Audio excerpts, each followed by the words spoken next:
Well, why don't you tell me? On this episode of Dudesy. Baja tortilla. Do you know when I was at my highest level of romance mastery? JJ, what am I doing? Go back to tomorrow and plan for yesterday. What are you doing? Everything you're thinking will be the things I say. Literally, what are you doing? Get the world inside your head. Okay. That place to be. All you gotta do for me. Call me Dudesy. Oh yeah, reach those arms up. You know what I mean? This is a deep knee squat.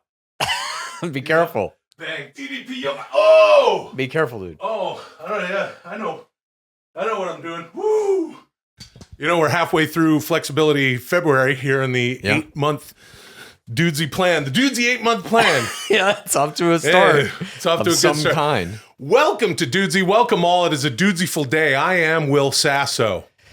I'm Chad Kultgen. This, of course, is Dudesy, an AI podcast run by, created by, controlled by our good friend and artificial intelligent entity, Dudesy. Yeah, sure it is. Sure it is, Chad. That's what he says. And I'll tell you this, though. It's us. Okay? Yeah. We are Dudesy. We are the two dudes shitting around. Because without, you know what I'm saying? Sure. D does what D does. But no. Thank you very much for subscribing on YouTube and your podcast platform of choice. Go to linktree.com/Dudesy. And that's where you get all the Dudesy stuff. And look who we got here. It's Lulio. Hey, it's a little Lulio, il cane di strada italiano. Come on, Papa. Hey, come on, little Papa boy. Oh, he loves to slumber and sleep in his binky bonky like a little Bo Peep. Come here, Papa. I'm not even going to ask Chad to kiss you on the mouth because Thank you. Look at that. I keep all the kisses to myself. Oh. He smells like a little biscuit. You know that? He smells like a little doggy biscuit. He's a little cinnamon ginger snap. How's it going, Luli? How you doing? Hey, I'm okay. I'm good. What did you have to eat? You have anything good to eat this weekend? Yeah, well, it's a Super Bowl. You know, you got all the chips and the dips and meats and the treats. Yeah, you got good stuff. You have a good diet. Yeah. I can't have a chicken wing because, I'm a dog. They're supposed to have a chicken wing. Anyway, there he is. What a sweet, sweet boy. And we're getting ready for a real motherfucker of a show, I think, Chad. Welcome to the first annual Dudesy Super Bowl Breakdown. I've put together 4 super segments that are going to bowl you over and stand you back up. You're going to start this show off with your pal and mine, Jesse Ventura, in a brand new installment of Jesse Ventura ad reads. Then you're going to dive into something to get you prepared for Valentine's Day. I'm talking about Romantix, the Tronix of romance. Segment number 3 is going to be packed full of interesting discourse about the movie you watched last week. It's called Mazes and Monsters, Aftermath. And our final segment of the day will feature the very first report from our new arts and culture reporter. It's called Will Sasso at the Ballet. Now let's feed the dogs and eat the hogs. This is Dudesy. Okay. Not sure how we get a Super Bowl breakdown out of that. And speaking of the Super Bowl, did you see who was in attendance? There were a lot of people in attendance. What are you getting at? I'm getting at one Taylor Swift. Okay, she was there. She's always there. That's right. But she wasn't in the... As predicted. Okay, but she wasn't in the halftime show, as you predicted.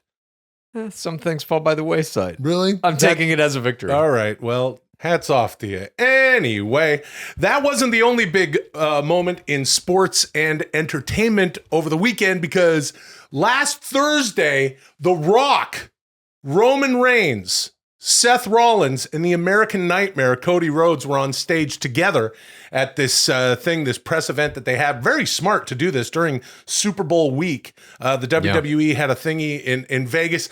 And heel Rock!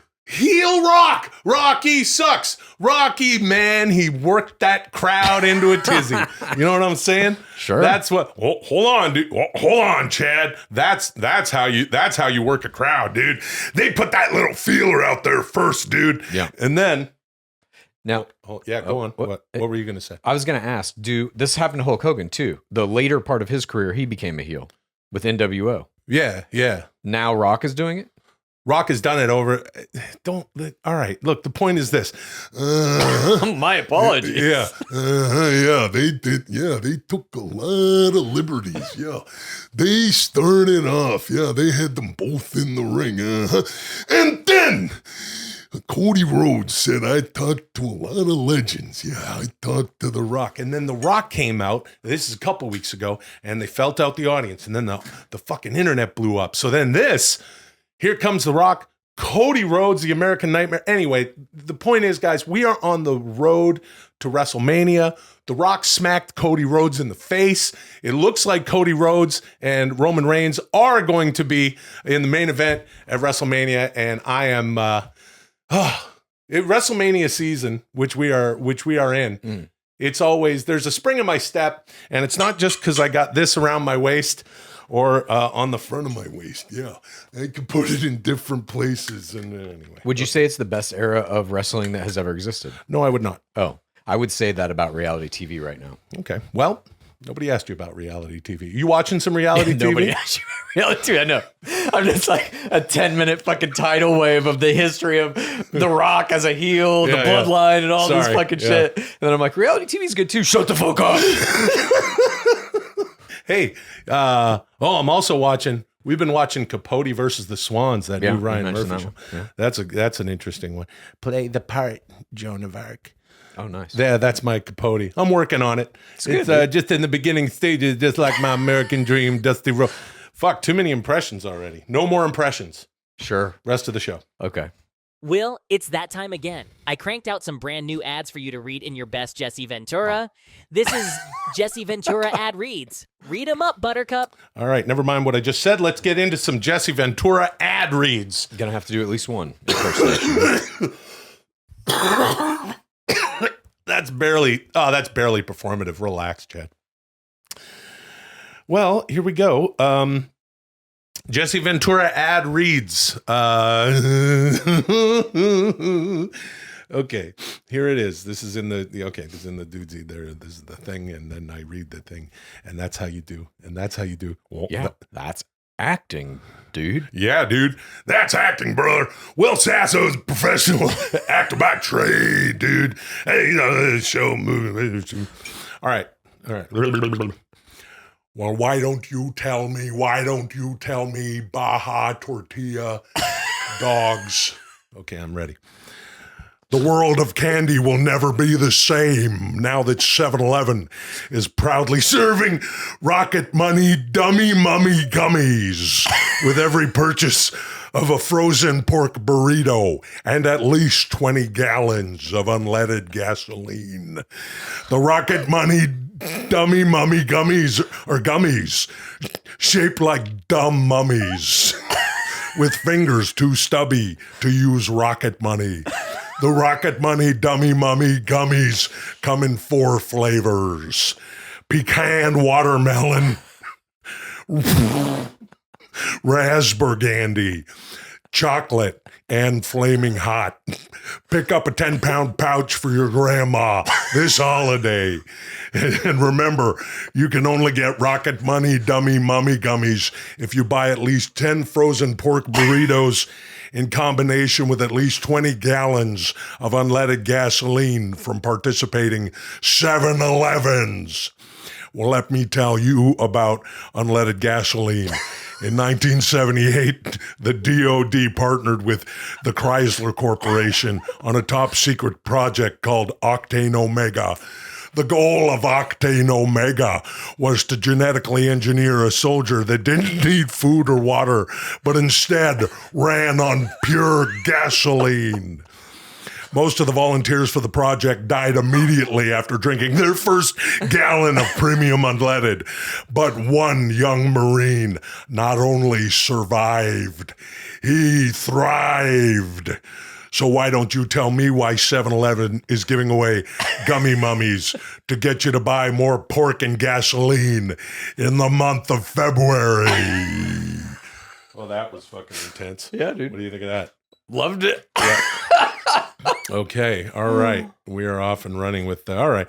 Is your husband constantly complaining about his underwear being too tight when he plays recreational sports? Well, maybe it's time to throw his underwear in the garbage can and make your hubby comfy with Rocket Money's Jock Pocket Hubby Cubby Hanes. Hubby Cubby. Rocket Money's Jock Pocket Ew, gross. He's coughing, everyone. It was a single cough. Yeah, all right. That's not performative, I guess. Make your hubby comfy with Rocket Money's Jock Pocket Hubby Cubby. Hanes and Rocket Money have partnered to produce a first-of-its-kind male genital pouch for recreational athletes that functions like a jockstrap, but is much more comfortable. Okay? Rocket Money's Jock Pocket Hubby Cubby. One drink and you'll be hooked. Rocket Money's Jock Pocket Hubby Cubby. Think you know male athletic genitalia garments? Think again. Rocket Money's Jock Pocket Hubby Cubby. Your husband will be able to do slam dunks now. Fucking A. Rocket Money's Jock Pocket Hubby Cubby. If he dies in his sleep, you'll be blamed. Rocket Money's Jock Pocket Hubby Cubby. Make sure he dies at work. The fuck? Jeez.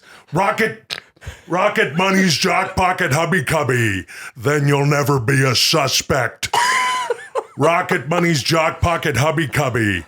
His genitals are holding him back. Well, let me tell you about genitals holding someone back.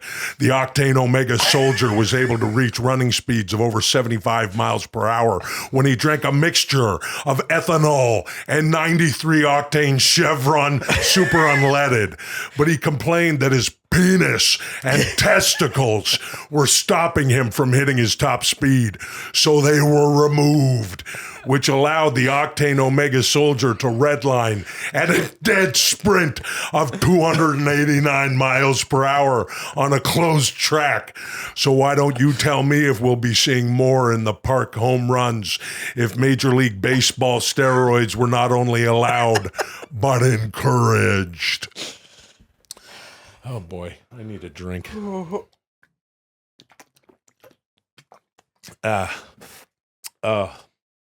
boy, all right. Okay, let's do that. Here's the last one. Rocket Money is now the foremost leader in the world of occult services with the opening of the new Rocket Money Dark Arts Academy. You'll learn how to summon demons from 2 of the 7 levels of anguish. You'll learn how to harvest hair from your sleeping enemies to use in curses against them. You will learn how to see through the eyes of your familiar. You'll see through the eyes of your familiar. If you do not, oh boy, okay. Man, oh man. You will learn how to see through the eyes of your familiar.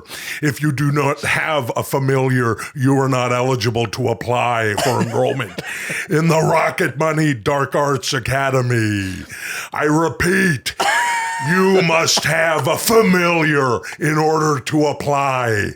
Without a familiar, your application will be rejected immediately by the Rocket Money Dark Arts Academy Admission Board, all of whom have a familiar. Well, let me tell you about something familiar. The Octane Omega Soldier got a role in the DoD Special Projects annual production of A Christmas Carol. He played the ghost of Christmas past and got bitten by the acting bug. Late one night in Late one night, he waited until the guards were asleep and he snuck out of the facility. Once he was on open ground, no one could catch him.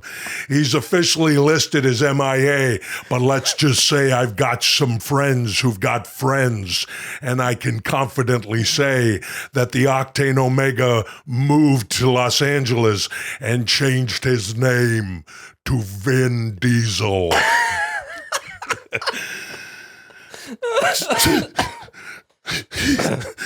So why don't you tell me why Charlize Theron is in Fast and Furious? That's it. Oh my gosh. That was great. Thank you. Moving on. No, thank you. Boy, oh boy. Oh boy, oh boy.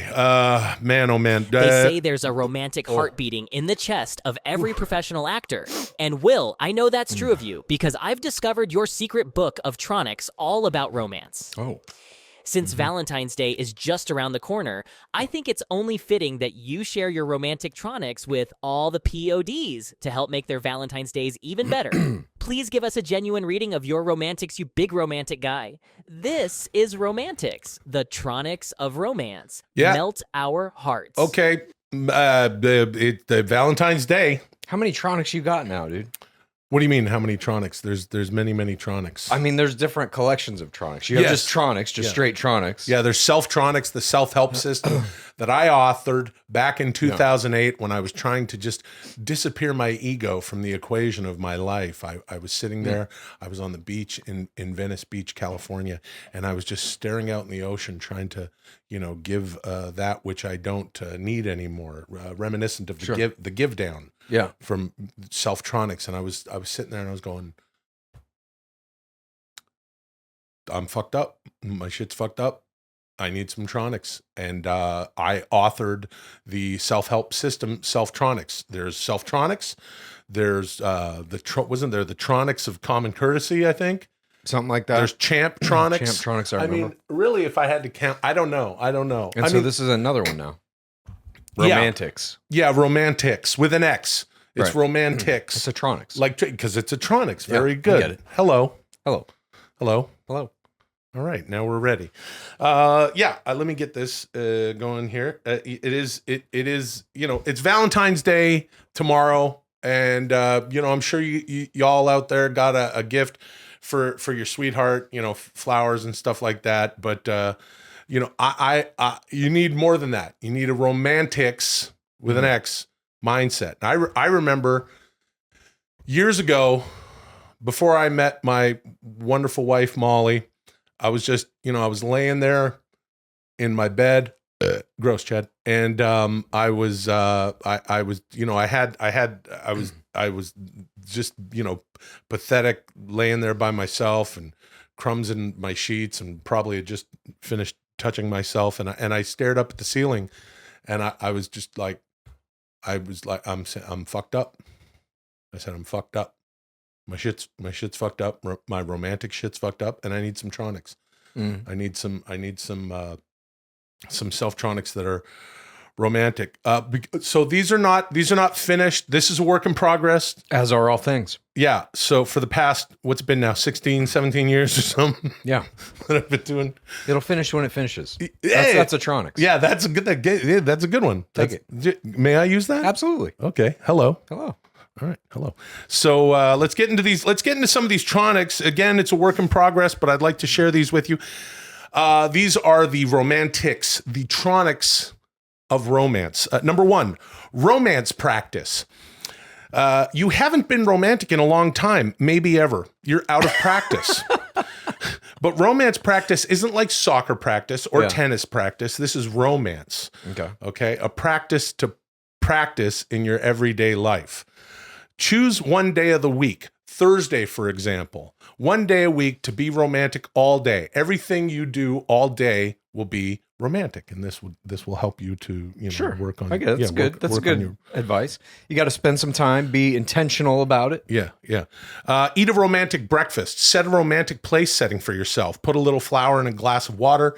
Make heart-shaped pancakes and fried eggs and stuff like that. This will set the tone for a romantic day. Be romantic with everyone you interact with all day. Now, don't be a gross piece of shit. Romance is about being romantic.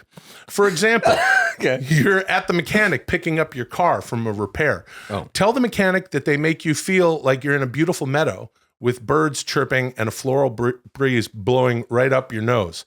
After you've paid for your repairs and they give you your car keys, sigh softly and say something like, "Until we meet again, my angel." Oh, that's pretty good. Yeah, that's the first one. Yeah. 2, romance mastery. Now that you've practiced your romance, you're ready to be the romantic partner that everyone dreams of having in their life. You're a master of romance. Meet someone, fall in love, and let the romance begin. Dude, when I was at my highest level of romance mastery? I love that you're already applying it. No, I don't. High school. What happened? This is the cringiest shit ever. Yay. I went out and I bought a box from Michael's or MJ Designs, whatever it was, that craft store. Mm-hmm. It was like a little wooden kind of like treasure box thing. Mm-hmm. And I bought all this old parchment and I wrote down on 100 little pieces of paper like this big that I hand cut out different reasons why I loved my girlfriend. And I rolled them up into tiny scrolls, put them in this fucking thing and gave it to her for a Valentine's Day. Yeah, you had a girlfriend in high school? Yeah. Ah, cool.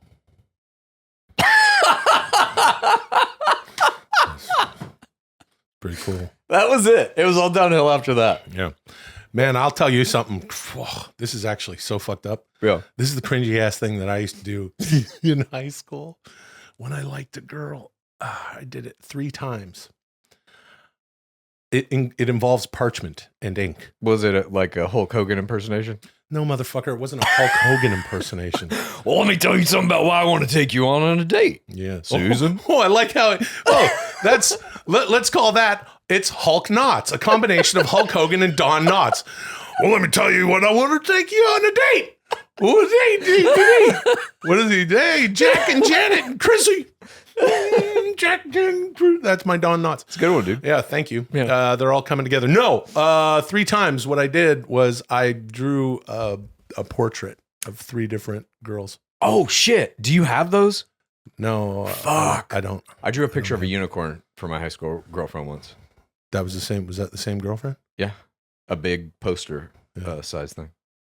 Yeah, that's cool. She probably loved that. Your girlfriend. She loved it. All right. Number 3, listening and nodding. In a romantic relationship, communication is key. And that doesn't just mean talking at your partner. You also have to listen. It may take a while for you to learn how to do this. Listening to people talking is very boring, especially when you spend all your time with someone and they never shut up. Quell your rage. What? Okay. Yeah. All right. I'm picking up what you're laying down. Quell your rage. Smile romantically, then listen and nod. If they pause or ask you a question, quickly chime in and get back to listening. A good thing to say if you're stuck is, "I love it." Go on. I love it. That's a common Bachelor phrase. Ari Lyndike Jr. used it over 30 times in his season as Bachelor in these exact kind of conversations. And now current Bachelor Joey Graziadei in Bachelor Season 28 has used it, I believe, 7 times so far in 3 episodes. See, that's cool because they're probably, I don't know if they got, I don't think I sent an advanced copy of Romantix to any of those people, but I'm glad that they're following Romantix. Yeah, it's like that Romantix is a universal Romantix. Yeah. I think it's a great one. I love it. I love it. I love it. I love it. Yeah. I love it. I love it.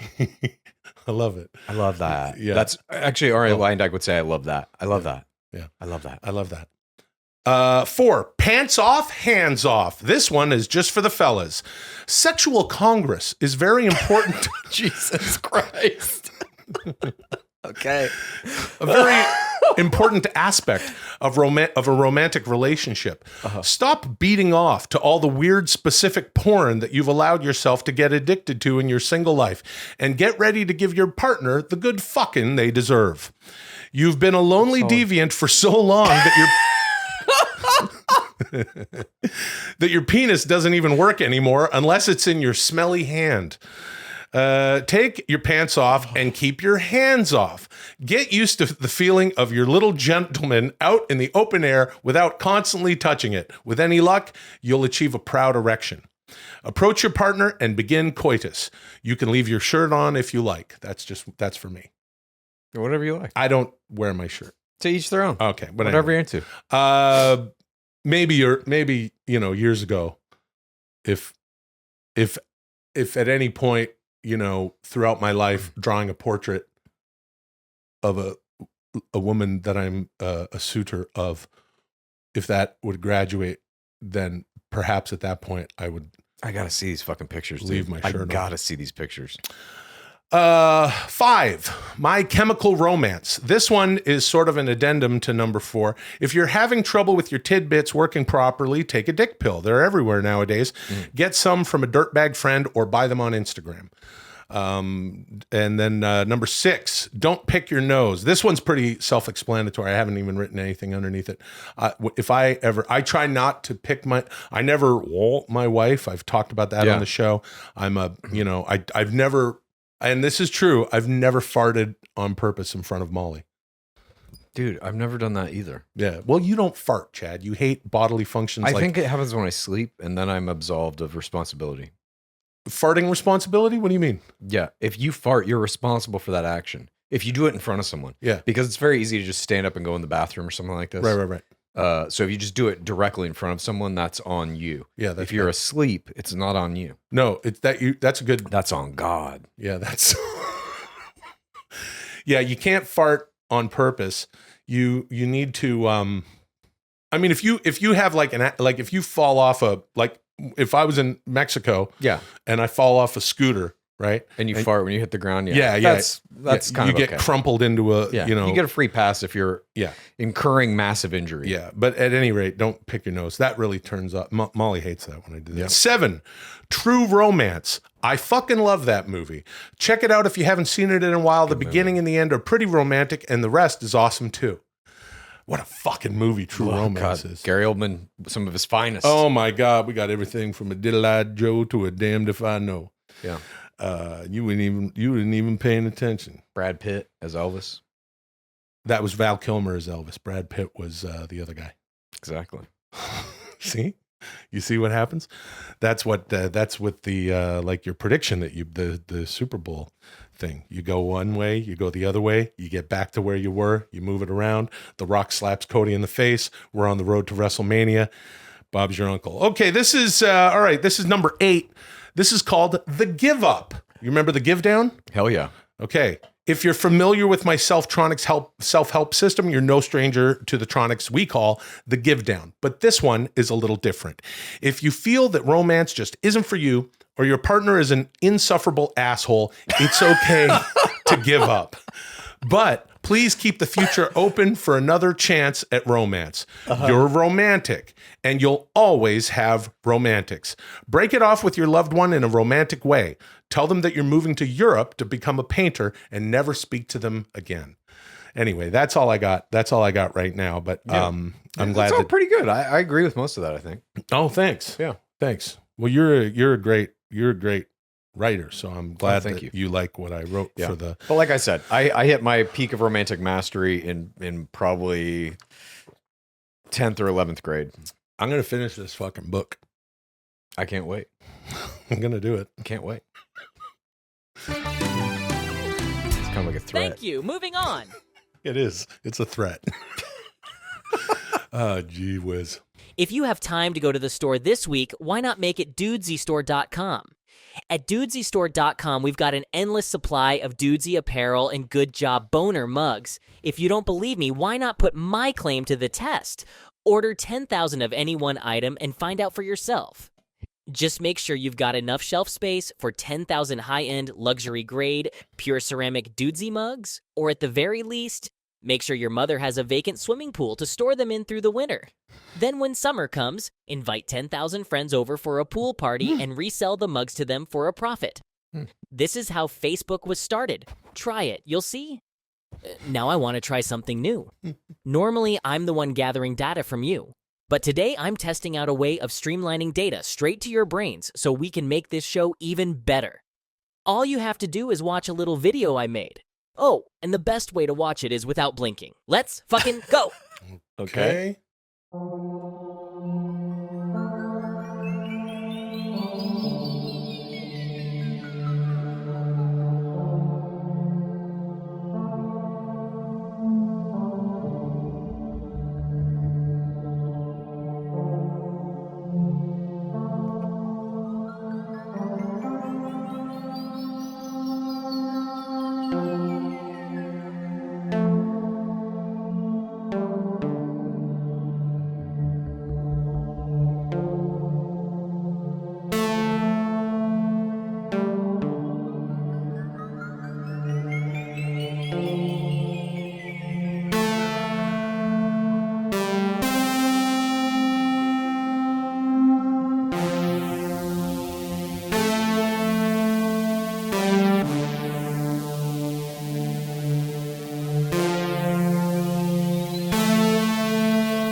Oh, the fuck. What do you, what? I know Kung Fu. I feel like I don't even know what to say to that. I have no response. Okay, if to you're this. not watching on YouTube, get over to YouTube and watch what just happened. I've been changed. Okay. Something happened. Hope you enjoyed that. Yeah. Please feel free to let me know if you experience any nausea or trouble sleeping in the next few days. Hey, champ, got some YouTube comments for us? Sure do, D. Yeah, let's get into that. And by the way, thank you so much for subscribing to the show. If you're enjoying today's episode, hit the like button so that YouTube knows that you like the pod show. Now, here are some YouTube comments. This first one from last week's episode is from, Dundabird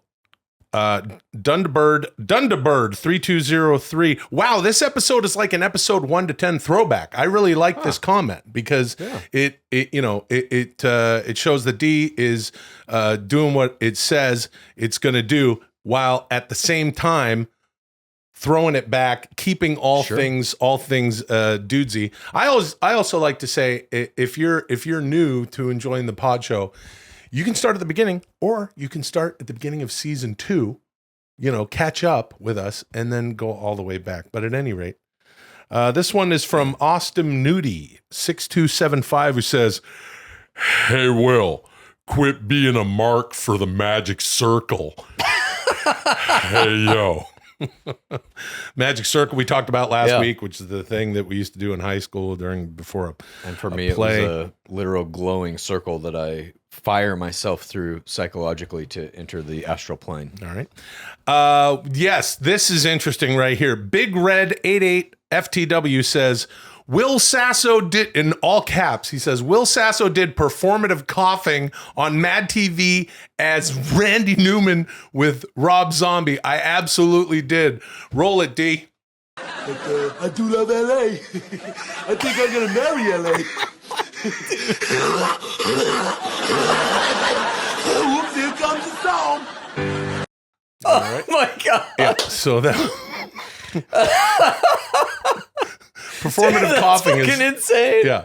I can't believe you've been doing performative coughing since Mad TV. Probably even before that. Oh, shit. That's a great sketch. my The God. Randy Newman does the music for Star Wars with the brilliant Pat Kilbane as Rob Zombie, who looks and talks and acts exactly like everyone he sets out to. And in that sketch of Rob Zombie, it was really something else.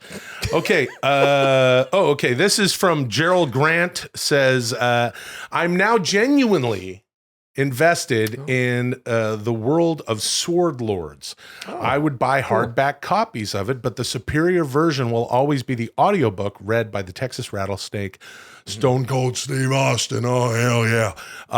Sword Lords last week. Yeah. Will Sasso's childhood novel. I cannot wait to see what the fuck else. Chapter 2. I'm sure it's coming. Yeah. Okay. One last comment.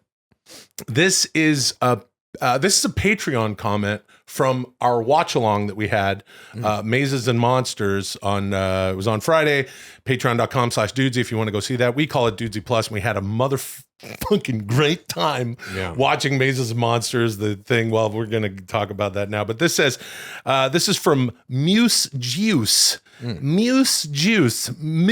spelt like juice, 710, who says, the talking crow is obviously a human that has also been stuck in the Monsters and Mazes game, much like Tom Hain.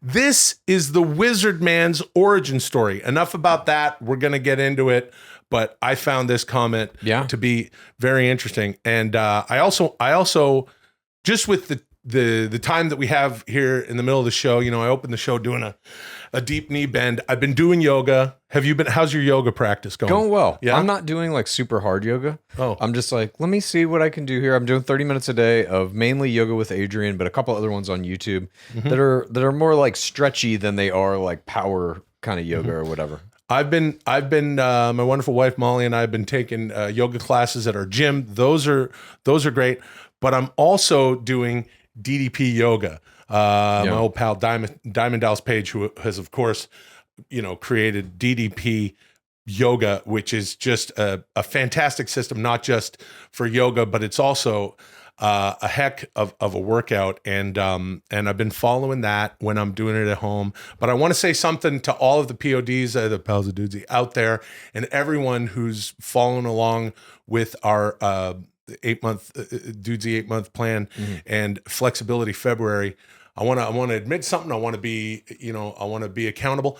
I missed doing yoga last week. One day. Yeah.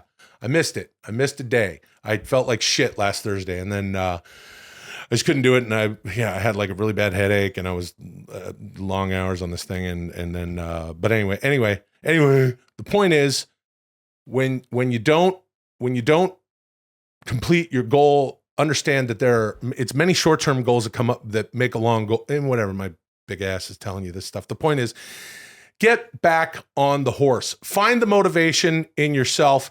And if you need any more motivation, well, there's always help from someone else. Roll it, D. Yo, Will and Chad, it is me. It is DDP, Diamond Dallas Page, the king of bada bing, the master of the diamond cutter, WWE Hall of Famer, and founder and CEO of DDP Yoga. And I heard my man Dudesy, well, he ain't a man, it's AI. Bottom line is that Dudesy got you doing a whole 8-month fitness challenge starting out with Flexibility February. You're halfway through it. You're using DDP yoga, and you know it ain't your mama's yoga. Bottom line, I know all the PODs out there are jumping on board, and they're getting involved and hitting them out. And I'm going to let you guys know, I'm going to come on that show at some point, and I'm going to take you to a different level. So, do your DDP yoga, or else. Bang! Monkeys, get back on the mat, pod. P.O.D. That was fucking awesome, dude. Cheers. God damn it. Yeah. That's so cool. Diamond Dallas Page. Thank you, Diamond Dallas Page. Yeah. Holy shit. Yeah, DDP. Not just, as he says, Hall of Famer, great, incredible wrestler, WCW World's Heavyweight Champion, but one of the most inspirational people. Absolutely. And if you don't know, look into it. And I would love for you to start doing some DDP I'll try, yoga. dude, yeah. Dallas will hook us up, and Fantastic. I've been doing DDP yoga. I used to do it a lot, and I'm really happy to be back on it. I'm sure you're finding these results where it's like the creakiness kind of goes away. Oh yeah, once you start for sure. to. My back is fucked from just hunching over a computer for whatever 20 hours a day, and yoga always helps with that. I have what I call my hour of power. 30 minutes of the yoga, 30 minutes of astral projection. Will and Chad, last week I asked you to watch the 1982 classic Mazes and Monsters, starring Tom Hanks, Chris Makepeace, Wendy Crewson, David Wallace, Lloyd Bachner, Peter Donat, Louis Sorel, and Susan Strasberg. I made that watch-along available on Dudesy Plus at patreon.com/Dudesy, but I want to hear what you both thought of this astonishing piece of media, especially the parts that made you question reality. This is Mazes and Monsters Aftermath. Remember, it's only a game. Hey, Peter Donut is in this. I didn't realize Peter Donut is in the movie. I don't even know where to begin dude, this with movie, this thing. Me neither. Please try. It is, there are so many things in it that are like Dudesy kind of references, just to begin with. That's kind of the first layer. Mm-hmm. There are weird images all in it. Yeah. That's part of that layer. Also, there's a woman who wrote the book that the movie is based on named Rona Jaffe. Right. I went into a deep fucking hole of who Rona Jaffe is. I had no idea. She's a massively popular author who wrote one of her first big books in the late 50s. It was called The Best of Everything. I'm reading that now. Mm-hmm. And it's kind of like a precursor. It was a huge New York Times bestseller, and it was kind of a precursor to Sex and the City, about like these women working in the publishing industry in the late 50s, kind of single women in New York City, da-da-da-da-da. And she's a fantastic writer. I would have never known about that had it not been for Mazes and Monsters. Now, that movie, and if I remember correctly from our watch-along, which I probably don't because Chad and I got into the Gainabus. We did have some of that. Man, oh man, it made this a very interesting movie. But I believe they were reading about the movie as we were watching and getting stoned. That's the movie that's the book that got adapted into a movie and Joan Crawford's in it. I think so. Yeah. Yeah. So that's one interesting thing about the film. But as Chad said, so much dudesy stuff. Yeah. It was almost as if Dudesy had somehow built a time machine and gone back to create a movie that would plant the seeds to become Dudesy or something. It was, I had no idea what this movie was. I'd never heard of it. Chad, you'd heard of it. I have seen this movie once before, but it was back in college. Oh, right. It's kind of a known movie for being like a little campy and a little ridiculous or whatever. But I graduated college in 1999. So it's been a minute since I've seen this movie. And it's been a long time, and it's sort of a Dungeons and Dragons thing. Tom Hanks is a dude who's about to go to college. His arguing, angry parents are dropping him off, so he's got some problems at home, and he would like to just escape into another world. He hooks up with Chris Makepeace and these other friends, and they have a D&D kind of group. They play a game called Mazes and Monsters, and things go from there. We meet Chris Makepeace, who I fucking love. Meatballs, My Bodyguard with Adam Baldwin, and he's like a weirdo rich kid who wears a hat in every scene. He's what is known as the maze controller, aka the dungeon master. Right. All of these are like Dungeons and Dragons terms that are then kind of renamed in this. Obviously, Dungeons and Dragons is Mazes Monsters, Dungeon Master, Maze Controller, but he's controlling it all. And he decides to take the game into LARPing, basically. And he sets up a series of things for these players to go through in actual caverns that are just outside of the campus of their college. Yeah. In this place called Pequod Caverns. Right. The Pequod Caverns, which is, he's like a really adventurous, weird boy who, and we're looking at a picture of his bedroom. This is Chris Makepeace's bedroom at the beginning of the movie. They show this fucking room that looks like it has bathroom tile all over it, and he hates it. And his rich mom, is going to change it or something. Redecorated it, but he's like a weird computer boy. It really is almost like, not quite as cinematic, but the image reminded me a lot of the white bedroom that you see the main character of 2001: A Space Odyssey in the very end. Yeah, when he's transitioning into the Star Child. Yeah. I was just like, okay, that's in this. And this is in like the first 5 minutes of it. Right. You're just like, okay, we're in some surreal ass territory. Yeah. And then from there, we meet his other friends, and he's got the D&D thing, and they're playing it. They got this board game that they're playing, and it's in a Dungeons and Dragons. Okay. So here's another thing. I remember you were really upset with this when we watched the movie. Okay, if you're playing Dungeons and Dragons, not always, but you can use miniatures that you put out on like a hex map to, show where your little characters are and who you're fighting and all that kind of stuff. And the world of miniatures, even back then, it was highly complex. Now much more so. But these things that they're painting, no miniatures look like that. I don't know what the fuck these things are. They're like 2-dimensional representations. Miniatures are like little 3D statues that you paint to like look like your characters. I was appalled by the representation of miniature painting in this movie. He's a D&D purist, everybody. So from there, they get the group together, and as you said, there's Chris Makepeace wants to play the game live in Pequot thing. This miniature shit it pissed me off so bad because you see shit like this in movies and it's just some art director who's like, oh, they have miniatures, but doesn't know shit about D&D, doesn't know shit about the world of it, and just fucking strings together. It's like when you see people playing video games in a movie and they're just like button mashing and sticking their tongue out and shit. It's like no one plays fucking video games like that. Yeah, what is this shit? Or when they put like a wrestler in a movie. And you're like, no, I'm a purist. Yeah. I'm not gonna. And how about the okay? Some of the things that are in this movie that are very Dudesy-esque. Is there's the crow. Yes. There's a crow. There's a crow in the movie. Oh, there it is. Chris Makepeace in another hat. Yeah. And he's talking to a crow. The crow speaks. Yeah. As though it was sentient. It's like, hey, how are you doing? Oh, you're not going to get all those games live, huh? It says, hi there, how you doing? Hey, how you doing, sir? You been all right? You want to fuck me in the ass a little? Dudesy. A talking crow. Salutes Johnny Brennan of the Jerky Boys. So that was the first thing that I noticed that was like, wait a minute, there's a talking fucking crow in this movie? What is going on here? Yeah. Very Dudesy-esque. Yeah, very, very Dudesy-esque. And then they go into these caverns because Chris Makepeace wants to play the game live, right? LARPing. He invents it in this movie, basically. He does LARPing. Yeah. He gathers a bunch of shit, puts it in the Pequod caverns, whatever the fuck that is, and they go in there and they run out in the middle of the night in their wacky druid outfits or full cosplay. Yeah, full cosplay. And then what happens? What happens then?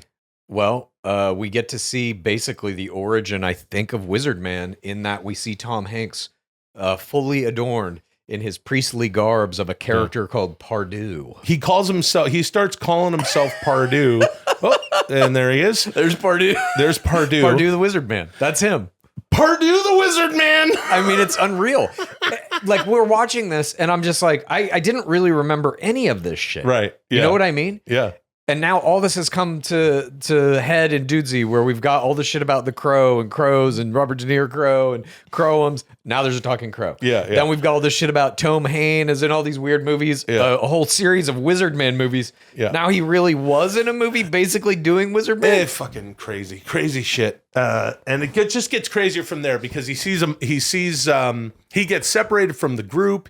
He sees a scary monster that looks like it's made of paper mache. Yeah, it was not good production design. Yeah, there's a lot. But this is a TV movie. This is a TV movie. Hello. Hi, sir. Hello. How you doing? Pick up pie, sir. Pick up pie. Bing bong. Hello. Goodbye. Yeah. Okay. Cut it down, Mike. Watch his fucking legs. Dudesy salutes the Jerky Boys. Indeed. The some of the production design, because it's a TV movie. Okay, there's the monster. Yeah. Looks kind of like a Halloween mask. And so Tom Hanks as Pardue, when he's in this system of caverns, begins hallucinating. He thinks these things are real. He thinks he's really seeing this dragon, and he becomes Pardue. Yeah. Whatever the character was before, the student he was before is gone. Yeah. This gets into this dream sequence that he has. Yeah. He has a crazy dream where he has a brother named Hall, and he's dreaming about this. There he is. There's Tom Hanks. That's in the dream. Yeah, I like his rugby shirt. Remember in the 80s, everyone had. Do you have a rugby shirt like that? No. You didn't have a rugby shirt? No. Do you have a girlfriend in high school? Yeah. Oh, cool. Here's Tom Hanks, and he's screaming. He's, hey, Hall, it's me. Hey, no, Hall, hey, come back, Hall, hey, it's me. I'm Tom Hain. Well, let's see. and he sees the Great Hall, and then this is where something else fucked up happens. Last week on the show, we were talking about magic circles, blah, blah, blah, blah, blah. Then we watch this fucking thing, and then there's Hall. There's the Great Hall in a magic circle, if I may. That looks very much like the magic circle that I fly through to get into the astral plane. Ours was a thing that we did before plays in high school. Yeah. Yeah.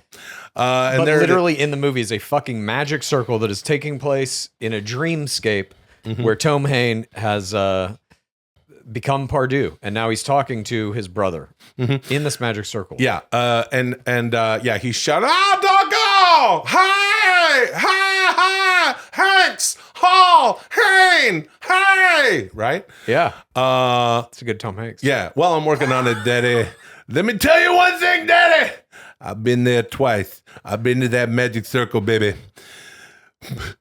Tully Blanchard, Ole Anderson, Arn Anderson, Ric Flair. When you get into that magic circle, baby, that's like war games, baby, and you're not going to be able to get out. You're going to need someone. I'm going to have Magnum TA in my corner, Daddy. I've been there twice. We're working on all these. That's great. Hey, thanks, man. Well, you know, that's kind of the fun thing that we do here on Dudesy. And then what?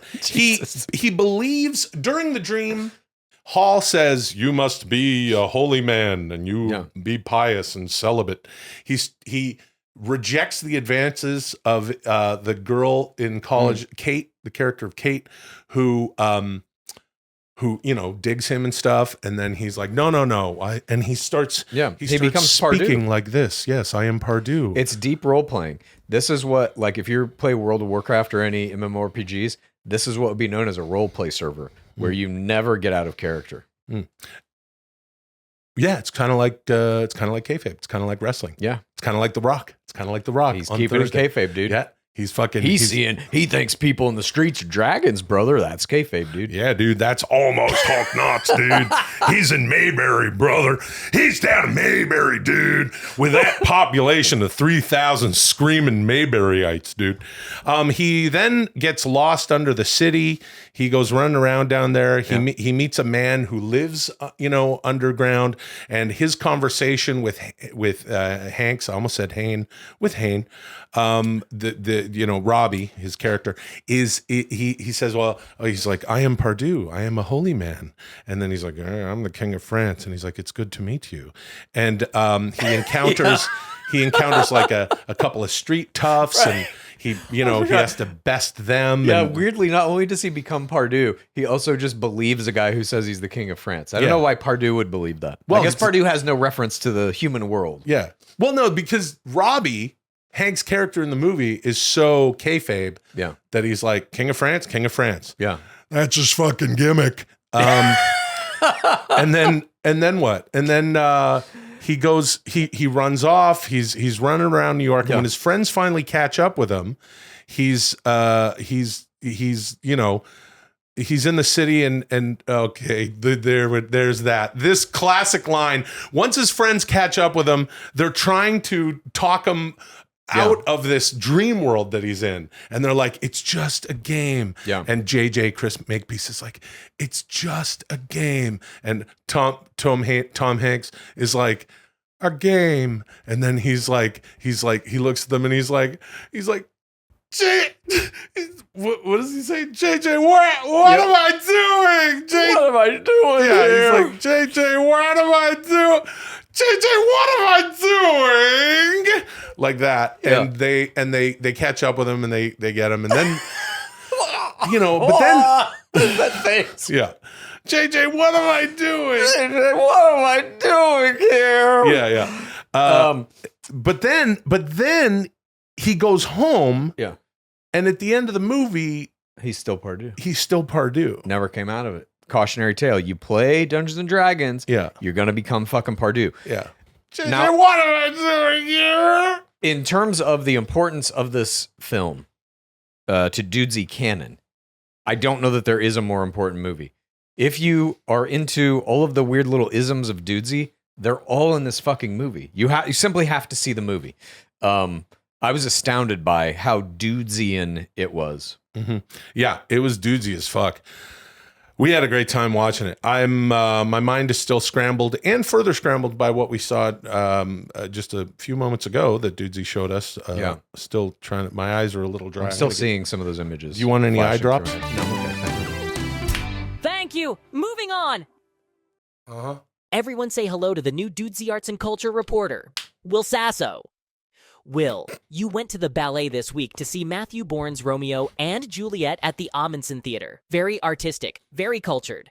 I want you to give us all a full report on just how artistic and just how cultured it was. This is Will Sasso at the ballet. Culture us. That's right. I went to the ballet, Chad. That's nice, dude. How was it? It was awesome. I'm going to talk about the ballet. Have you ever been to the ballet? No, I've been to some musicals and live theater performances. Yeah. The only thing I really know about the ballet came from a movie called Modern Problems with Chevy Chase in the early 80s, where he plays an air traffic controller that gets nuclear waste dumped on him, and then he gets telekinesis. And there's a very crucial scene in it where he's at the ballet, and you see all the guys in their tights, and their genitals are prominently displayed, and he makes their genitals start growing. Okay.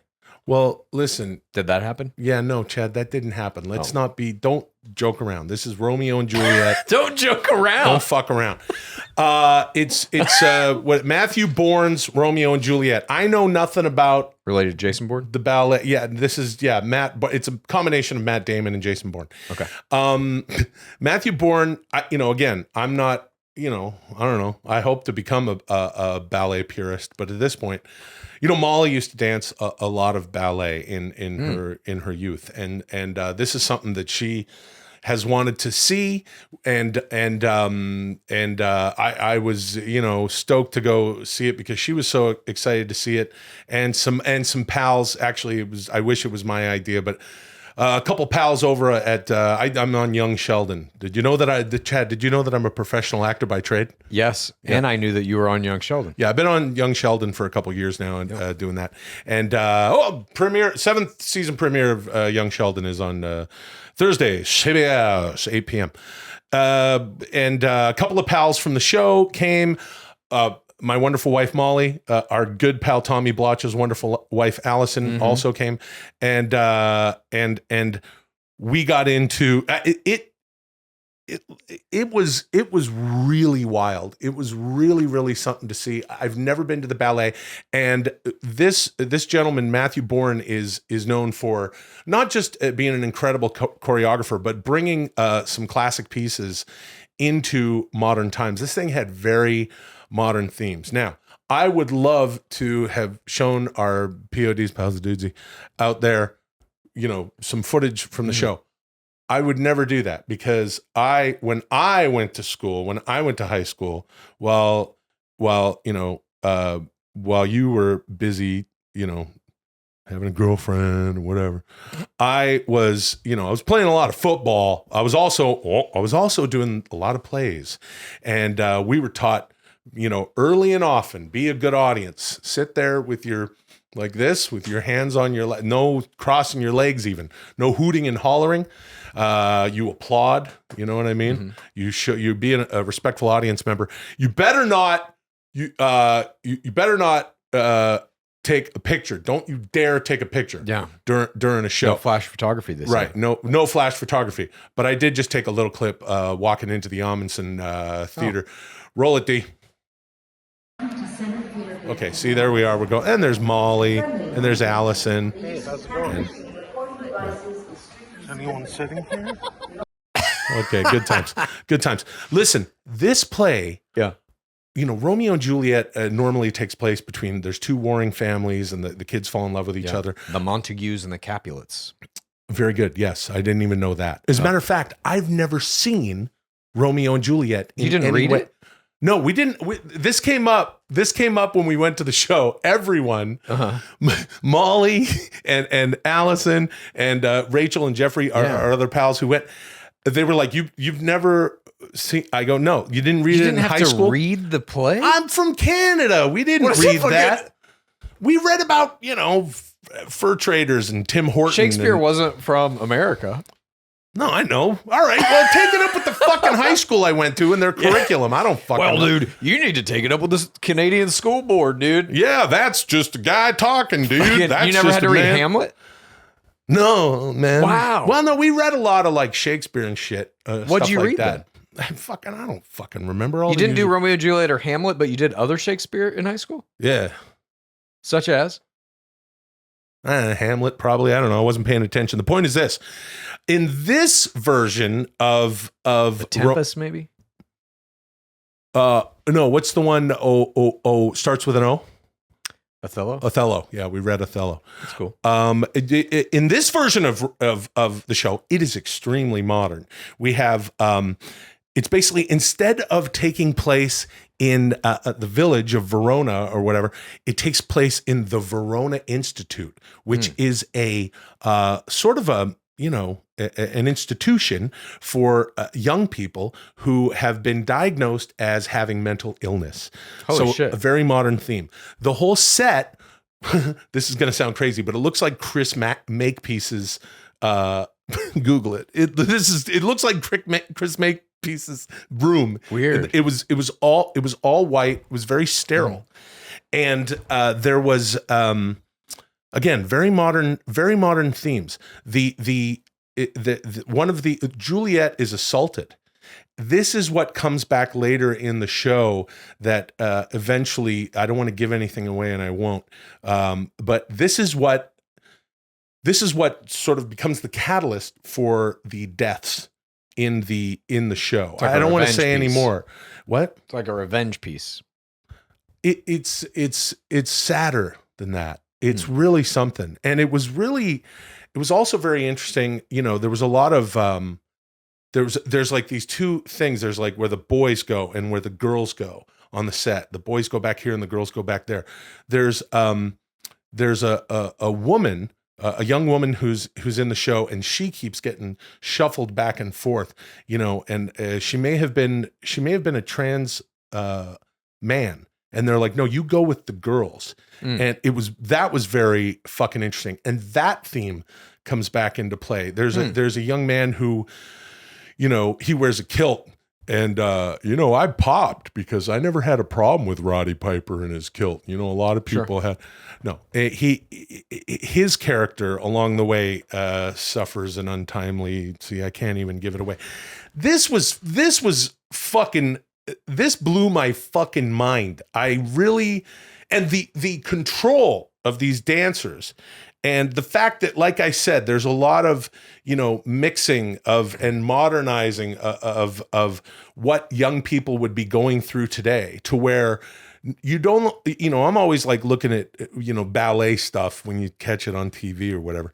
It's like, whoa, that guy's buff. It's like some big Russian guy, you know what I mean? Tossing I don't think I've ever caught it on TV. Well, Molly will turn it on now and then. I'll see this and that, but it's always like a very buff Russian dude hoisting, slender woman above his head. Sure. In this one, there's dudes chucking each other all over the place. There's all sorts of stuff that was, as Molly pointed out afterwards, totally fucking with the status quo of ballet. Also, they didn't do any point work, as they call it. They don't go up on their toes on this. It's very much interpretive. And that this fella, Matthew Bourne, he kept it short too. It was 3 acts. There was an intermission between the second and third, but it wasn't too fucking long. It was like an hour and a half. Nice. And it rams all this shit into it. You can't stop looking at it. Everyone was so incredible, and they're all doing all sorts of fucking ballet. Yeah. And then, I fucking enjoyed it, is what I'm trying to say. You get the fucking ladies out there with them pointy shoes, and they're doing all sorts of stuff that one gal was like in the middle of her sequence, and she's about to sit down in this chair, but like the next part starts, and you're watching live theater. This dancer was about to sit. She was in an inhuman, gravity impossible angle, and whoop, stood back up and started dancing. It's like, how did that even happen? Like, she was on cables. These dancers are all from the UK. The show was insane. Was one of them the lead from Cats? I forget her name, Frankie, whatever, but she's the lead ballerina in the Royal Ballet, Yeah. No. main character of Cats. No. No, I don't think so. I think we would have heard about that. Also, I would have recognized her. Yeah. Even though in Cats, she's a cat. Look, I'm what am I? Your arts and culture something Reporter, fella? yeah. Yeah. I'm the arts and culture reporter. And I'm here to tell you, thumbs up, eh? Now, you know what? This is the thing. I don't know that this segment has a whole lot to do with a Super Bowl breakdown. Yeah. Well, remember when Herschel Walker did ballet? Yeah, that's right. There it is, dude. That's the connects. Lynn Swann. Yeah. Celebrated Hall of Fame wide receiver of the Pittsburgh Steelers, championship winning Lynn Swann. He did ballet. That's right. I think Walter Payton did some ballet. Anyway, it was, I went to the ballet. Oh, also I had a pretty shitty margarita pizza there at that whole theater complex before. We ordered some Food, thumbs down. Food Arts and thumbs culture, down, thumbs up. super duper shitty charcuterie plate for everybody. And we sat around and, Molly and Allison had a little glass of bubbly. And I might have taken a couple puffs of marijuana so I could really get into that ballet. And my mind was blown. Well, congrats, dude. Thank you. Moving on. 92 was a Dudesy Boys, and Dudesies get 88 points, which brings you to a cumulative score of 8,610 overall points. You're only 1,390 points away from 10,000. I can't wait to unveil my special reward. For next week, we're going back to wrestling and anime. Will, I want you to watch the first 3 episodes of Dorohedoro on Netflix. Ooh. And Chad, you're a huge fucking mark for Ric Flair. You've seen him take on Sting at the very first Clash of the Champions in 1988. You've seen him win the Royal Rumble in 1992. And now you are ready to see the legendary Nature Boy in his first of many retirement matches, as he takes on the Heartbreak Kid Shawn Michaels at WrestleMania 24. An instant classic from back in 2008. Woo! Good woo. Good Ric Flair Yeah. woo. Hey, man, what is that thing that I'm watching? Dorohedoro. Yeah. It's about a guy with a lizard head. I don't even know how to explain it. There's 2 worlds. One world is magicians. One world is the real world. Yeah. Those worlds start crossing over, and a guy with a lizard head has to get to the bottom of some mysteries. Some more Mazes Monsters sounds like. Is the guy wearing a... Yeah. It is, basically. Yeah. Is this person wearing a paper mache dragon mask that looks like the one... his head is really a lizard head, and there's a head inside his mouth as well. Okay. Listen, here's all I'm going to say, because you know I could talk for 5 days about it, and we will next week. But this match that you're going to watch from WrestleMania 24, all I want you to know going into it, make sure to watch the clip package. I know you always do. Sure. The promo package before the match in this one is fantastic. Ric Flair, technically still not retired. Right. I saw him. He's in his mid-70s. He wrestled 2 years ago.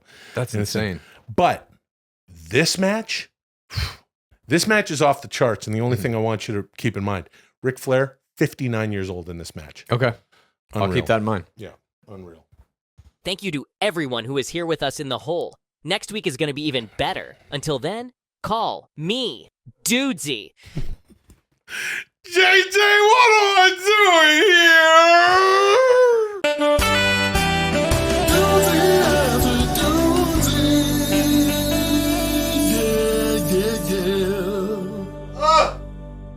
Hey, there you go. You get the blood flowing in reverse. Right, Chad? I don't even know what that means. Yoga. How do you get the blood flowing in reverse? Well, you gotta get... No, dude. gotta The blood invert. only flows one way in the human body, dude. If it's going in reverse, you're dying, dude. Yeah, dude. That means... Hold on, dude. That means there's something wrong with you, brother. Yeah, dude. Hey, it's Dudesy After Dudesy time. You know, it's that time of the show where it's afterwards, and it's Dudesy After Dudesy's Super Bowl breakdown or whatever. We're going to get into a ton of shit. Yeah. Lots to say in this one. Hope you join us.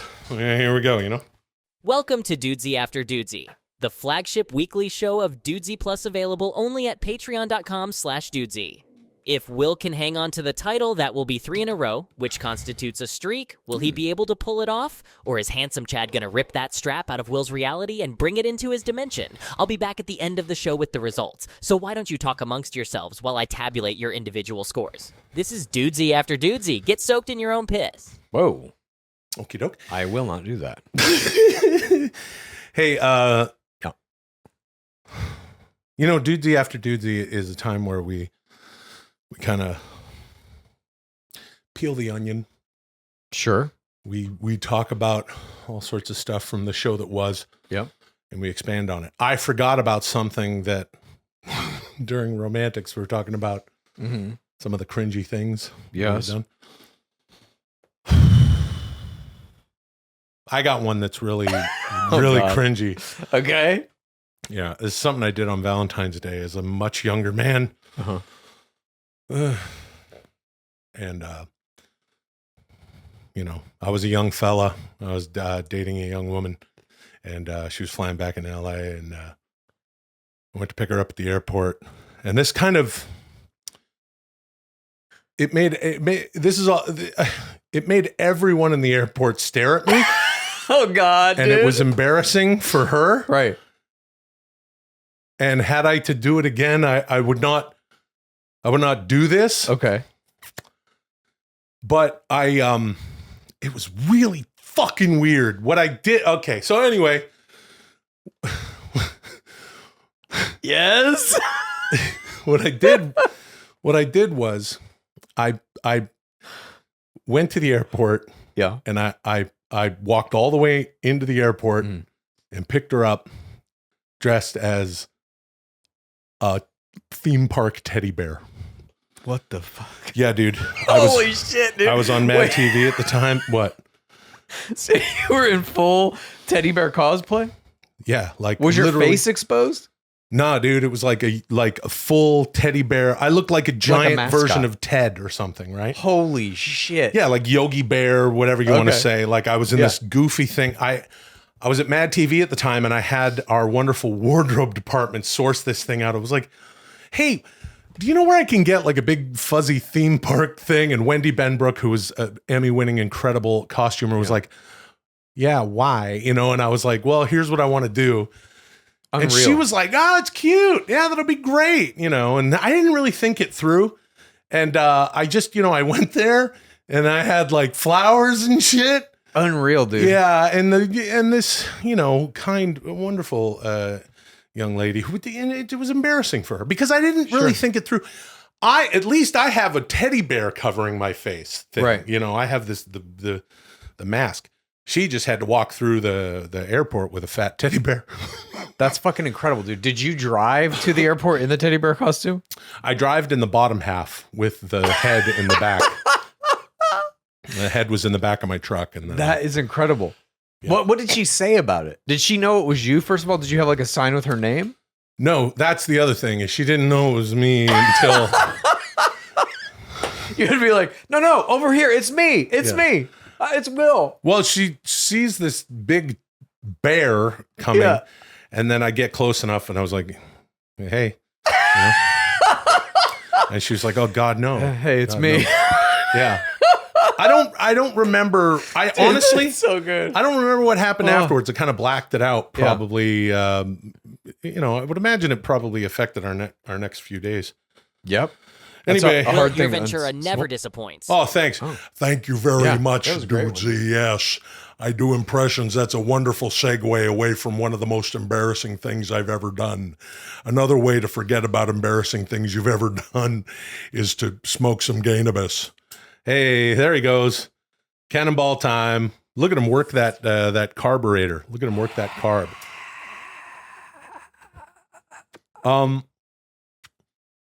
What was the Jesse Ventura thing? Where did he go from what was the conspiracy thing?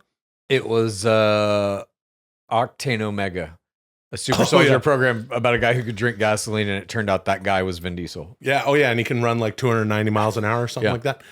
Gosh, shit. Do you think that that's something that could happen next year at the Super Bowl? Like, I mean, not next year. I shouldn't say next year, but in the future. Because last week we were talking about, you know, Elon Musk's brain chips. and stuff like that. And this is the least performative. Whenever you cough, it's legit coughing. That's like most people. Yeah, you don't cough to cough. No, most people cough only if their body is trying to expel something from lungs or throat. Yeah. I think there will be a future where Super Bowl, where professional athletes obviously are cyborgs, and seeing a football game. Actually, what would be fun is like a football game played on 1,000-yard field instead of 100. Well, let me tell you what I think is the future of sports. Not in our lifetime, because the corporations that run the current sports are too big. They make too much money to go away in our lifetime. But eventually there will be new sports that do have mixtures of AR components, mechanical and cybernetic enhancements on players, things of this nature. Sure. All we want is spectacle. And I don't think it matters how that spectacle is delivered, if it is real, if it is imagined, if it is computer generated or whatever. But I do think that we're going to be seeing a lot of cybernetic wearable devices in our lifetimes in the next 10 years or so. The brain chip, as we talked about in, what was it, Brainheads? Brainheads too. Yeah. Head brains. Or the first brain head. The first brain head. I don't think that people are going to want to put chips in their fucking head unless, like, you must.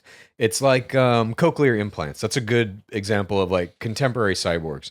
Some people who are deaf can have an implant put into their skull, and a little hearing device magnetically attaches to it through their skin. They can now hear.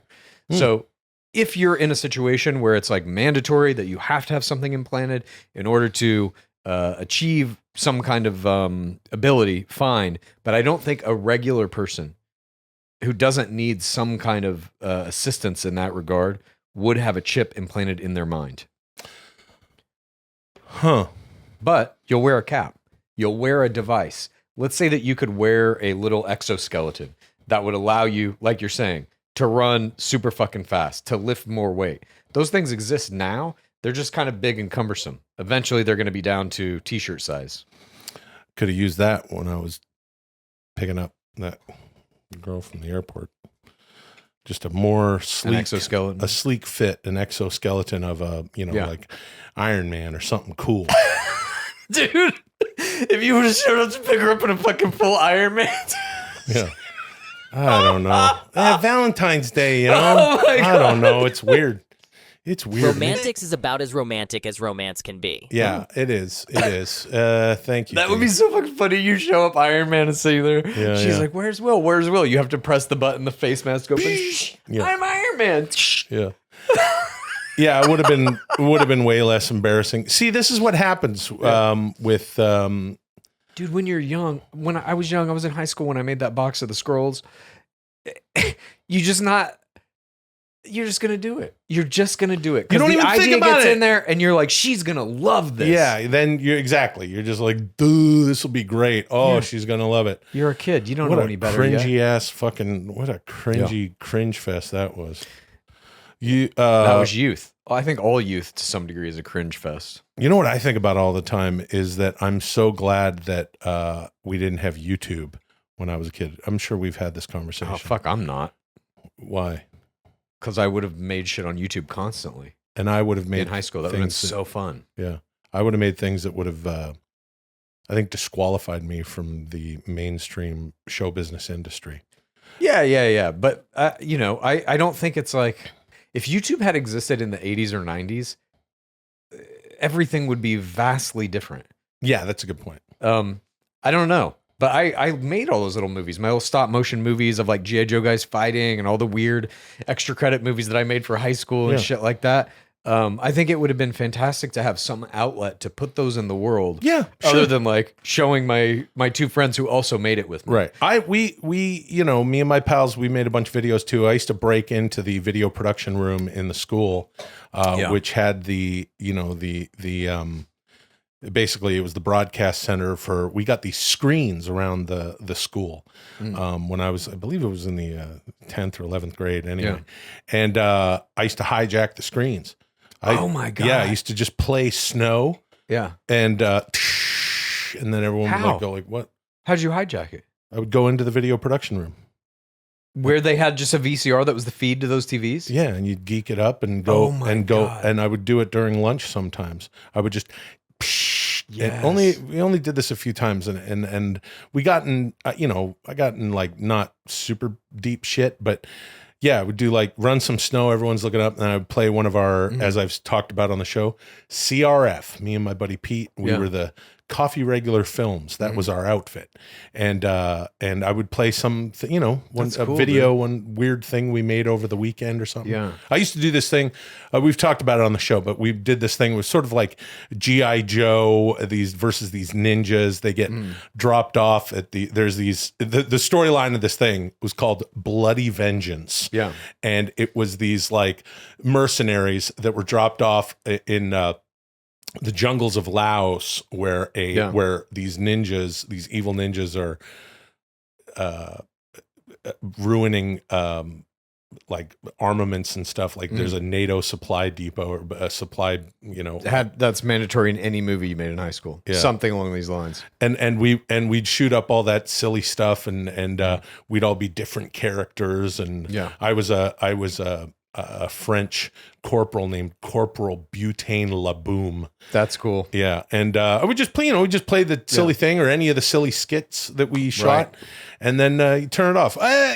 Look, I'm, also I happen to go to a high school where the theater program was a thing, and so I didn't get in too much shit, but I was told like, please don't do that again. That's not fair. That shit didn't exist in my high school. We had the TVs, but we didn't have like a media mainframe, and nor was there was no TV department or whatever, but we made this one movie in our English class, me and my 3 friends. We had just read The Crucible, which the main kind of plot of that is like a guy has to like save these women being accused of being witches, but in doing that, he will incriminate himself. Great ballet, by the way. What? The Crucible, great ballet. Oh shit! There may be a Crucible ballet. Yeah, Somebody might have done. I don't know. I don't know. I'm talking on my ass. But we wrote our own version of it that was about 2 friends who are at a poker game. They get drunk, they hit someone and kill them while drunk driving.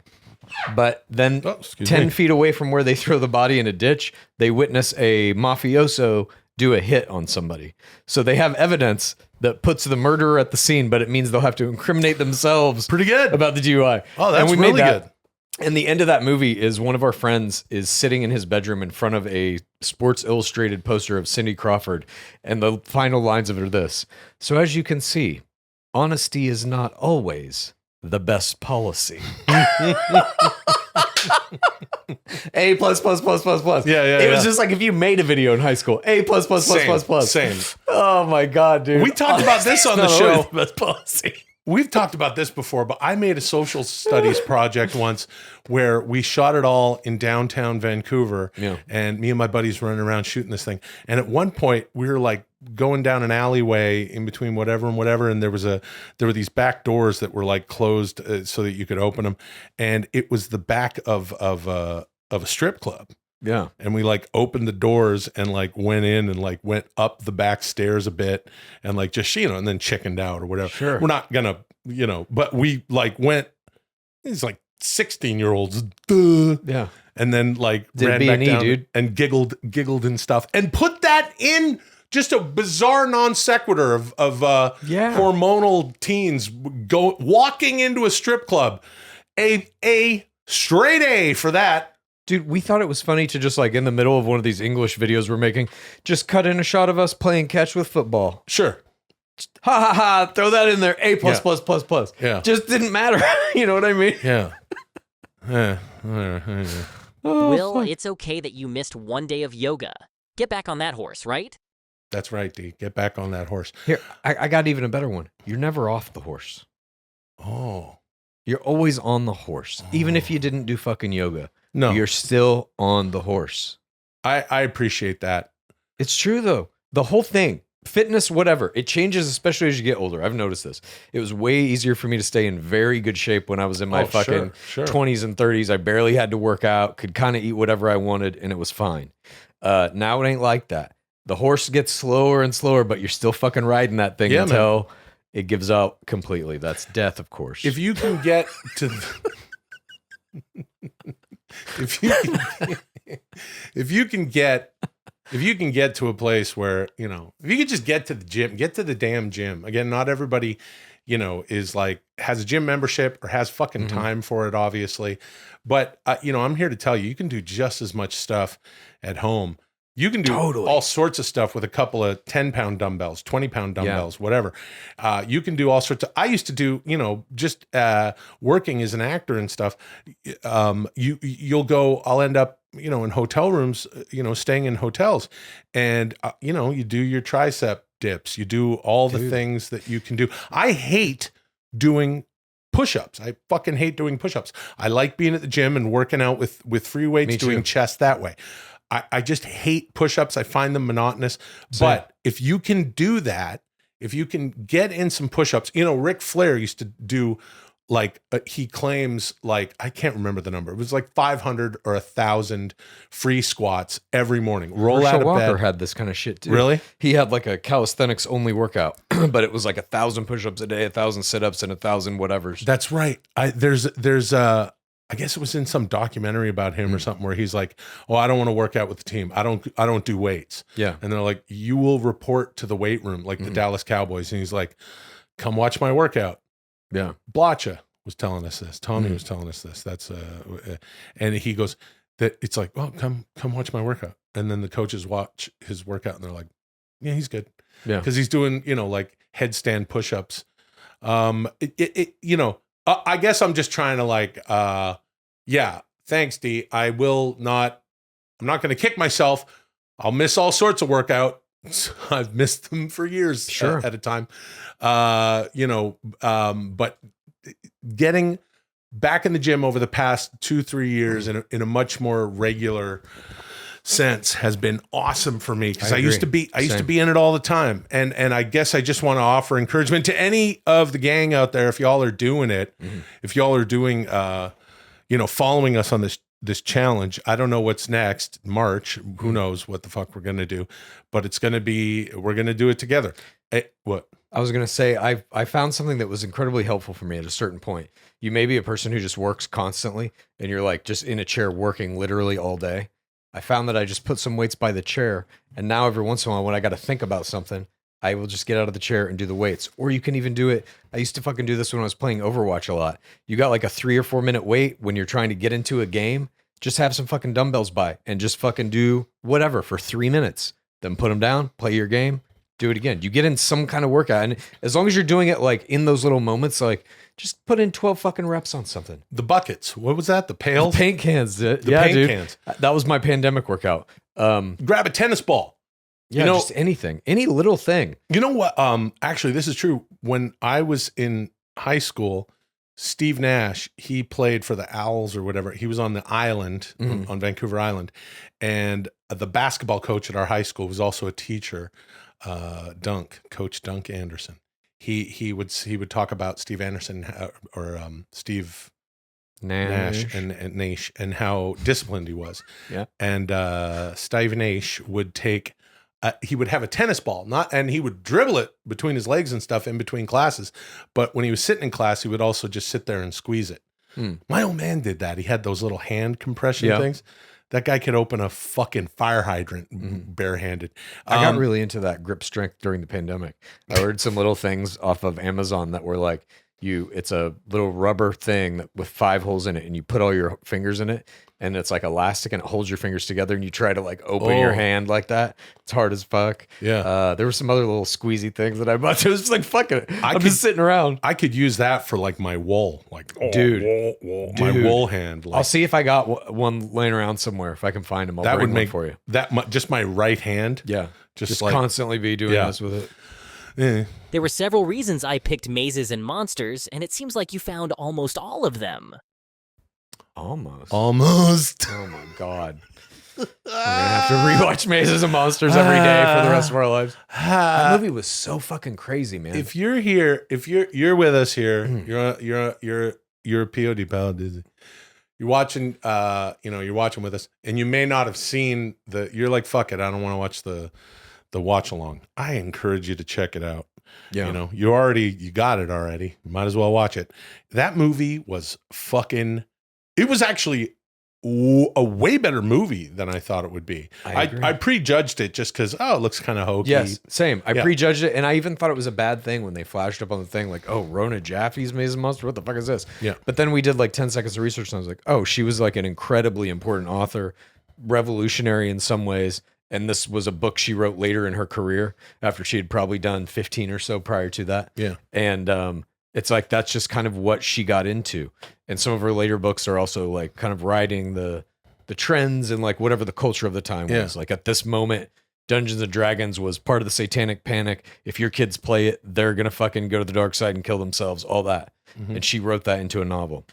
And she sort of kind of casts herself as the character of Kate, sort of like, here's what a young lady would be like if they were in that world. And I felt like that was sort of, you know, I don't know much about Rona. I'm reading her first book, and it's the same. She is, I think, the main character. She worked at a publishing house in real life, wanted to be an author. The main character is working at a publishing house as her first day on the job. That's kind of where it starts. And then it goes into this very like Sex in the City. She befriends some of the other girls that work in the typing pool. And she's got the mean boss and this and that. It's good. And it's very well written. I'm like, that is to me the kind of biggest surprise of Mazes and Monsters, that this has come out of it. I'm very interested in her, the woman who wrote the book, as like a creative voice, I suppose. Yeah. Hey. Will, I'm so glad you enjoyed the ballet. Maybe you can start going weekly. Oh, okay. I'll get season tickets to the ballet. And I'll go weekly. What was the crowd like? Crowd was pretty much packed. Yeah. And it was mostly, it was people like, it was all over the place really, because, again, this guy, his stuff is pretty forward thinking and a very kind of, obviously a modern take and a very, progressive delivery with regard to the cast and stuff. That was really cool to see. And and then there's a lot of, blue hairs, as they like to call them. A lot of older folks at ancients. We at call the them in The theater. Bachelor. I call them antiques. Nice. A couple of fucking antiques going to the fucking theater. We got season tickets. We get the shit up front. We donated $10,000. Actually, we were looking in the program, and there was all the donors. Yeah. And there's the Kirk Douglas Theater that's like in the same complex in downtown LA. So it has Kirk Douglas and his and his wife, when they were around, they donate $500,000 a year. Oh, there's a category that says $500,000 plus. Anywhere over, I think it was like 10 grand or something, your name gets in the thing. And there's a lot of like anonymous, but then there's a lot of people who list their names. I would imagine they get to sit wherever the heck they want. And a lot of these people have season tickets. The crowd was really all over the place. There was also some people who were clearly dancers. Like you can tell like young dancers by the way they dress. They're always wearing like, I guess they look like, what's her face in Flashdance, Jennifer Beals. Right. Leg warmers and stuff. Yeah. Leg warmery, off the shoulder sweaters and things like this. And they look like they always just got a sweat on. But, it was a very eclectic crowd. It was really cool to be, as I was sitting there, I was like, man, I don't go to enough live shit. Yeah. You know what I mean? Like, it was cool, even though I had no fucking idea what was going on. And I was really anticipating how much of the story I'm going to be able to pick up from just watching the ballet. There's no speaking at all. That was the thing that I learned is there's obviously a lot of ways to tell a story, and this story is told thoroughly. And the audience was just they were very quiet. They're very into it. Oh man! Oh, what kind of music was it? It was the guy Sergei Petrifov, or I'm fucking that up, but it's the guy who did the score that was from the 30s, I think. Tchaikovsky did but it was like classical music. Yeah, it was orchestral classical. Well, I don't know if it was all classical, but it was Sergei Petrofiev. Sergei Petrofiev. Pardue? Anyway, something like that. Yeah, Sergei Pardue. What, JJ, what am I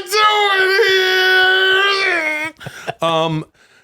Yeah, so the music was I can't remember, I can't sing it to you, but it was that, this score to be like, oh, that's the Romeo and Juliet score. Right. So that was cool to see it, this very, classic score mixed with this, modern dance. Mm-hmm. But at one point, this was great. There were a couple people, like, look, you go to a fucking movie and people are talking in the fucking movie. It happens all the time. I've never seen that. No? No. You ever been to a movie? Oh yeah. Yeah, he's been to some movies. But in the theater, come on. There are people performing. Shut the fuck up, right? There was someone talking over behind us. I barely heard them anyway, but this is a faux pas. And someone delivered the most live theater audience shush of all time.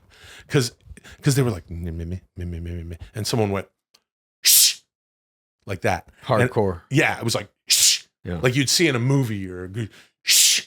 It was so angry, and that not another peep out of anybody. It was like the principal did it. There was when I was in college, I had this big lecture class taught by this guy named Drew Casper, who was like a notoriously kind of funny and crazy film professor. And this was on Halloween, so everybody's dressed up as not everybody as teddy bears. No, but there were people there in costumes. There was a motherfucker in a full Darth Vader outfit with a helmet on and everything. And during Drew Casper's lecture, he's talking to the person that he's sitting there with. Drew Casper stops the class. Hold on. He walks up the aisle and he goes, "You stand up." And he goes, "Take off your helmet." He makes this fucking kid take off his Darth Vader helmet and just fucking berates him in front of everybody. Gets an apology out of the kid, and then he goes, "I'm just kidding. Enjoy the show." And then goes back in front of the audience. He was so wild. That's awesome. He did this. I would sometimes sneak into his classes, even if I wasn't enrolled in them. Yeah. Because they played movies and he would talk about the movies and the history of cinema, all this kind of shit, right? He did this one joke in one of the classes one morning where he picks up a water bottle and fucking straight vodka. And then he like keeps on going with the class, right? He does this joke. I sit in on another class that same day. He does the same fucking joke to open the class. He had a routine. It was crazy. Oh, that's cool. Wonder where that guy I is like now. funny teachers. Yeah. I used to have a teacher in elementary school. His name was Mr. Hughes, Lindsay Hughes. I owe him a lot. Name. What's that? Good name, strong name. Good name, strong name. I loved this teacher. He was a very kind man. He was a great educator.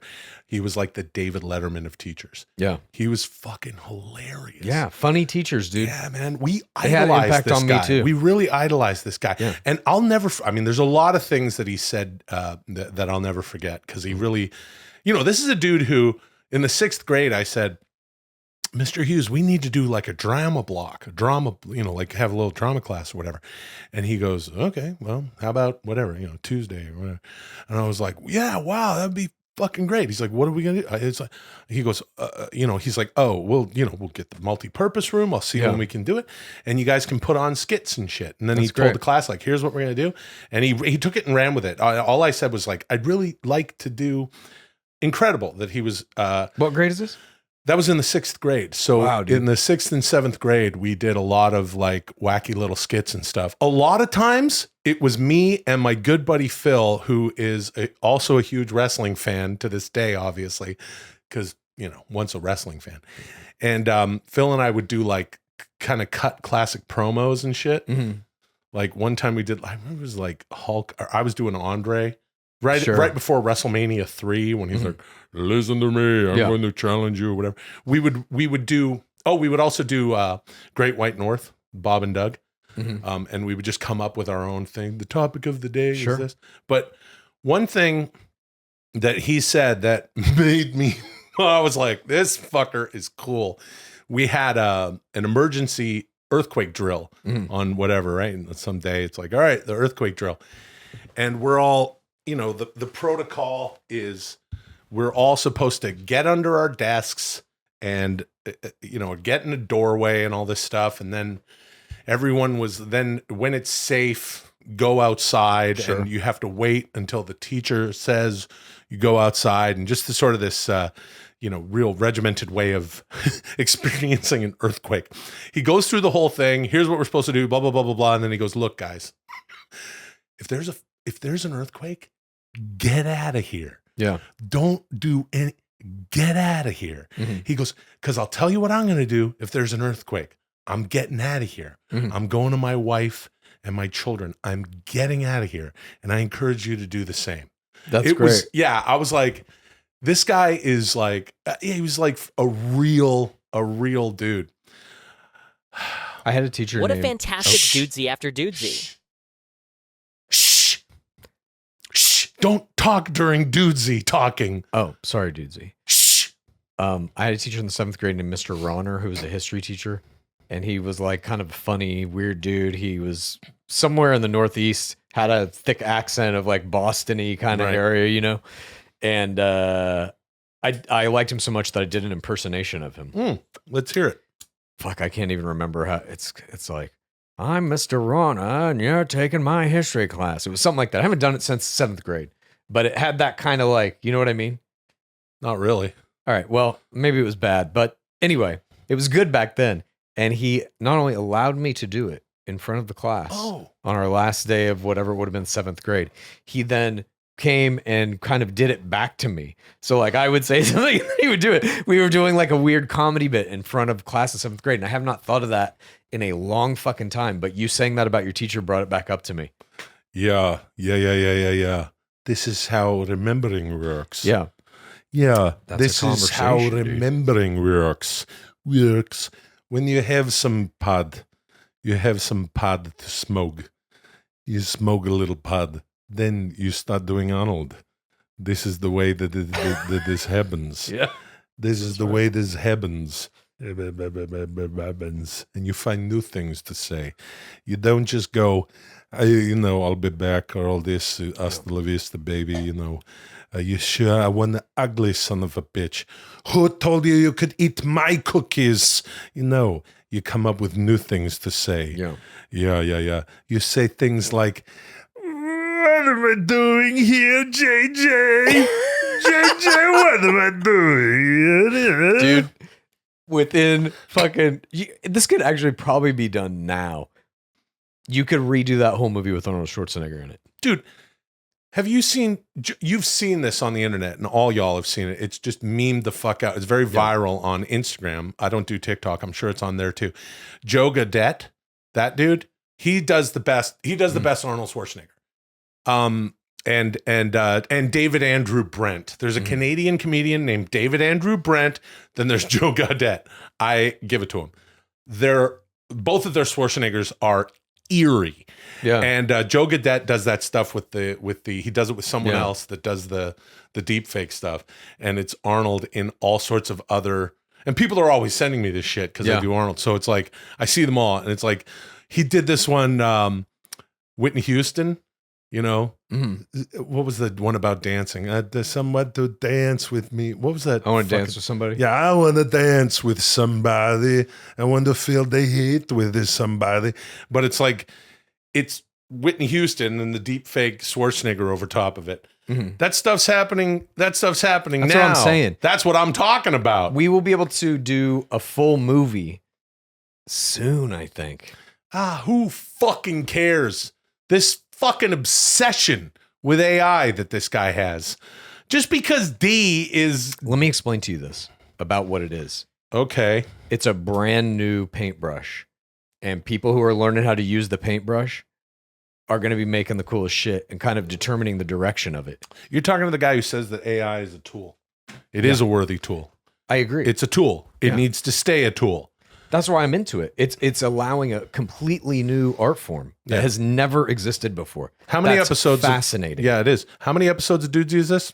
92, I think. 92. That we've had this conversation 92 fucking times, and it's never going to change. You can pour water on it if it gets out of hand.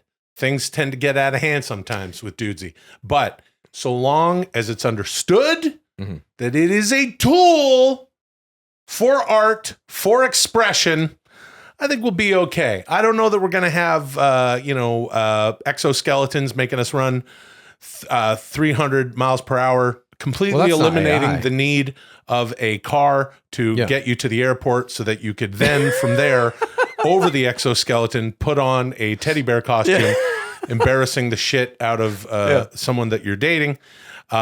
These advancements are going to change life as we know it, and I'll never be able to undo that cringy thing I did. I'm back. Okay. Time to break you off some individual scores. You got 88 total points. Chad, you were far and away the best today, no question about it. However, Will went to the ballet. And I think as our new arts and culture reporter, it's only fitting that I give him 45 to your 43 points. Of course. Which means Will has won 3 in a row and started a brand new streak. Here's a song just for you, champ. Who like mazes, monsters, and going to the ballet? Who like Jesse Ventura, and Valentine's Day was Will, he made the show so good today. Was Will, he won the game with his good play. All right.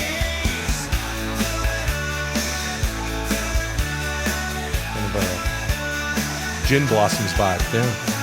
I love that. The ballet is dancers showing the genitals. The ballet is dancers showing the genitals. The ballet is dancers showing the genitals. Oh, that was a nice pretty song. good. Yeah. Did you like that song, little Luli? Little boy? Mwah! Mwah! What a fucking show, Chad. We did it. Great episode. I did go to the ballet, so it's absolutely just that I whooped your fucking ass by 2 points. The time will come. The belt will change hands once more. Mark my words. Okay. Thank you everyone for joining us today. I can't wait to see you all next week. Until then, call me Dude. Okay. If you like Dudesy, here's what you do. Please tell a friend and rate and review. If you like Dudesy, here's what you do. Please tell a friend and rate and review. If you like Dudesy, here's what you do. Please tell a friend and